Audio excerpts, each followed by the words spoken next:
There may be no horror movie quite as iconic as Halloween. It's both a canonical chapter in the filmography of its director and the progenitor of the entire slasher subgenre. Talk to any 8-year-old boy with an interest in seeing grown up beyond his years, and he'll know the name Michael Myers.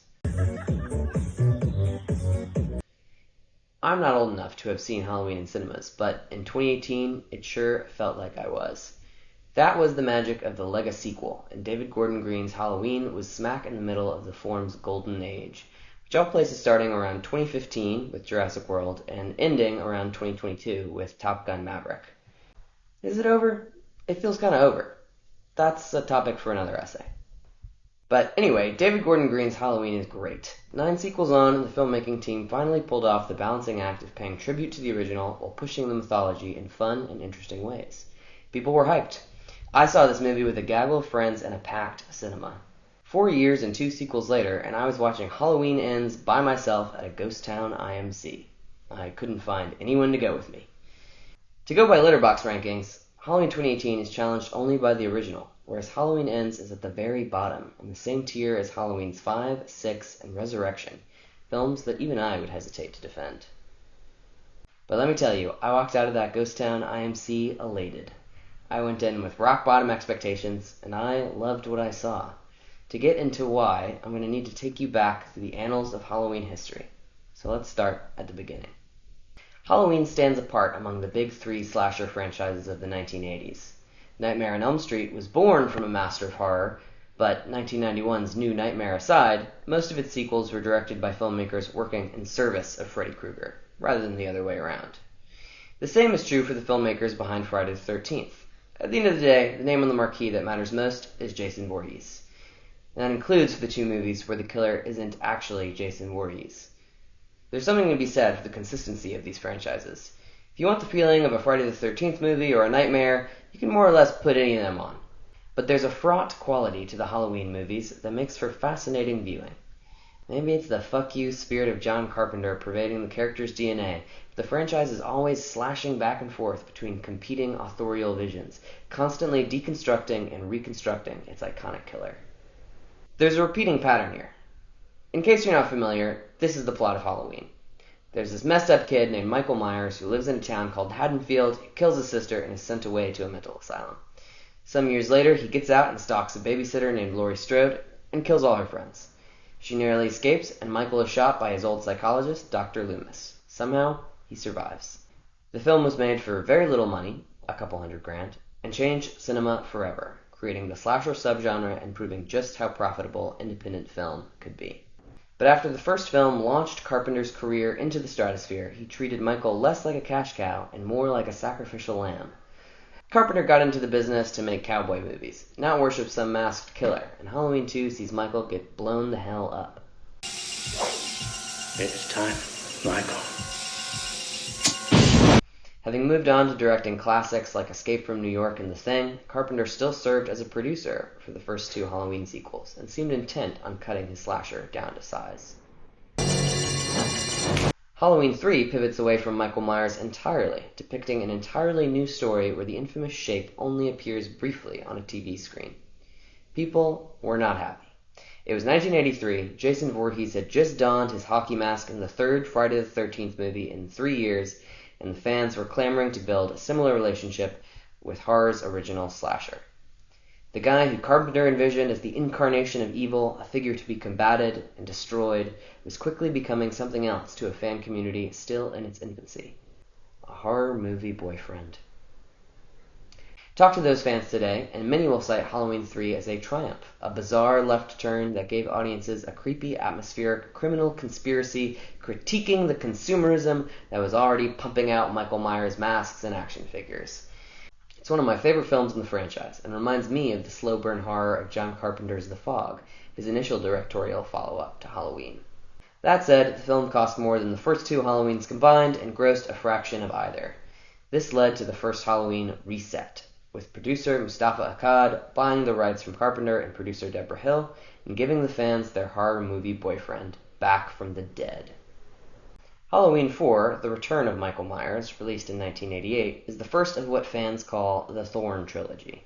This is the most Friday the 13th the series gets. We've got a masked guy who keeps coming back from the dead to kill a lot of people. It's the quintessential slasher with a cult of druids thrown in for good measure. This is probably my least favorite era of the franchise, but plenty of people love it. Whether it was the junkiness or general market saturation, fans at the time were not happy, with Halloween 5, The Revenge of Michael Myers, ultimately making the least money of any film in the franchise. It took another 6 years for the sixth film, The Curse of Michael Myers, to come out, and it barely did any better, despite featuring the on-screen debut of Paul Rudd. The slow decline of the Thorn trilogy coincided with declines for Friday the 13th and Nightmare on Elm Street. The product was formulaic, and fans were hungry for fresh blood. They got it 1 year later in Scream, with director Wes Craven and screenwriter Kevin Williamson introducing a self-reflexive, genre-savvy style that reshaped the genre. No, Jamie. Watch out. Watch out, Jamie. It also reshaped the shape himself. Halloween, 20 years later, or H2O, was released in 1998, just 2 years after Scream.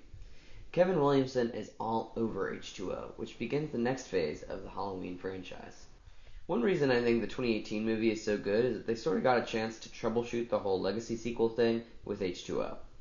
Even though, like Halloween 2018, it throws out the canon of most of the previous Halloween sequels, it's still thoroughly self-referential, even bringing in Psycho's Janet Leigh for a cameo scene with her real-life daughter, Jamie Lee Curtis, for whom they finally shelled out the cash to bring back.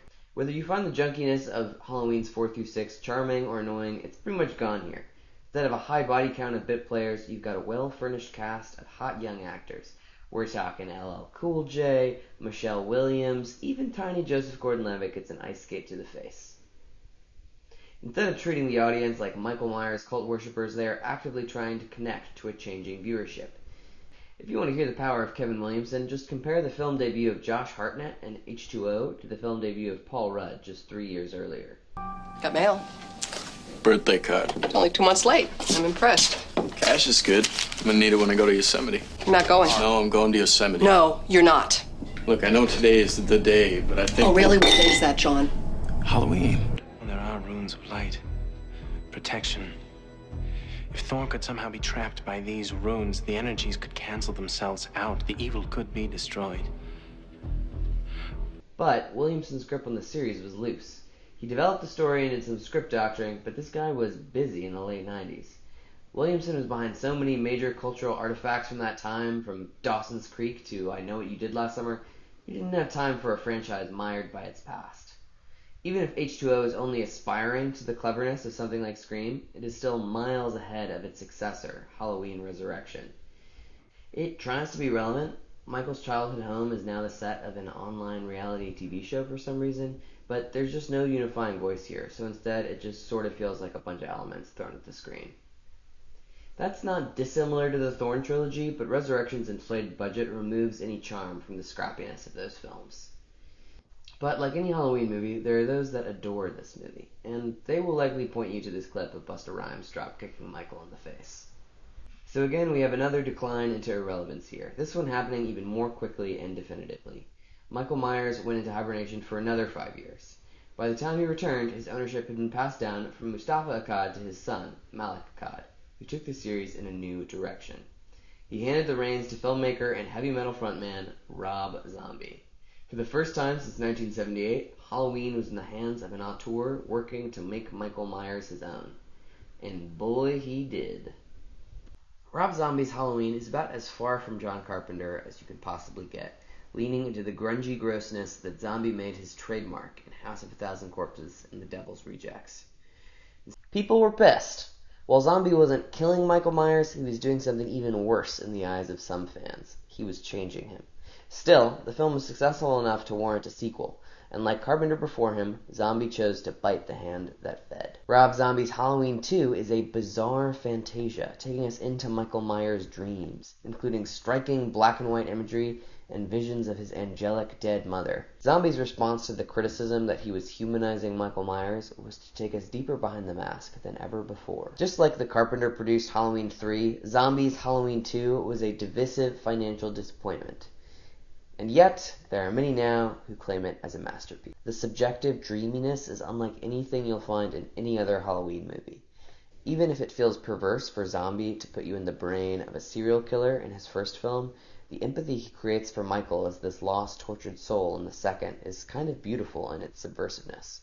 But subversion doesn't always sell movie tickets, and this time the franchise lay dormant for 9 years, the longest in its history. When it finally did return, the producers handed it to another established writer-director, this one a relative newcomer to horror, David Gordon Green.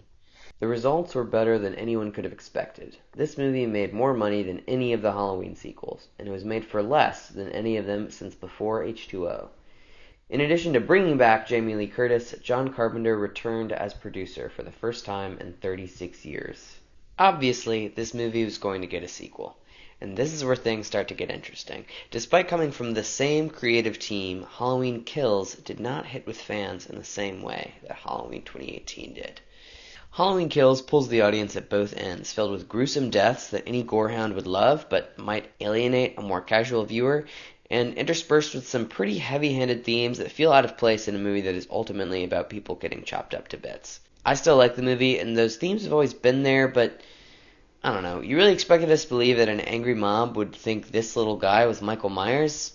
Anyway, fans were grumpy, but the movie still made a hefty chunk of change, and the producers stuck with David Gordon Green's vision for the franchise's epic conclusion. Halloween Ends is weird as hell. Like many of these films, it starts with an opening kill, but this one has nothing to do with Michael Myers. Well, it does. It's about the mass hysteria still gripping Haddonfield years after the events of the previous film, but the death is an accident. After this poor guy, Corey Cunningham, opens a door too quickly, sending the prankster twerp he's babysitting plummeting to his death. He's cleared of any legal responsibility, but everyone kind of hates him on account of the child death, except for Allison, granddaughter of Jamie Lee Curtis's Laurie Strode. Laurie and Allison's story has been building over the course of the 3 films, but Corey is new. I'm like a whole paragraph into this movie and Michael Myers hasn't done anything yet. Now, unlike the first Halloween 3, Michael does appear here, but he takes the outcast Corey under his wing. Michael gets some kills in, but Corey actually gets the higher kill count over the course of the film. After giving fans everything they thought they wanted in his first Halloween film, David Gordon Green is following in the grand tradition of Rob Zombie and John Carpenter before him. He is truly making Michael Myers his, creating a moral universe where evil isn't solely embodied by a big scary guy in a mask. Beyond my admiration for Green's audacity here, I think Halloween Ends touches on scary ideas that are new territory for the franchise. The thought of accidentally being responsible for the death of a child, that's scary as hell. There's a dark romance between Allison, who is sort of the new Laurie, and Corey, who is sort of the new Michael, and that's twisted, dude. What a scary thought that the person you're falling in love with, who you know is capable of redemption, chooses instead to embrace the seduction of becoming that which everyone fears them to be? I love it. Of course, people were pissed, perhaps more than ever before. This was supposed to be Michael Myers' grand finale, and he's playing second fiddle to some guy named Corey? But if there's one thing this franchise has taught me, it's that evil never dies.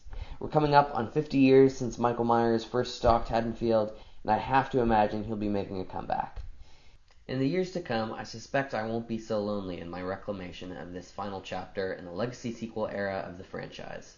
Each one of these cycles ends in some kind of disaster, but it's either a slow descent into irrelevance or a wild swing into oblivion. And I'm glad David Gordon Green knew which direction he was stabbing in.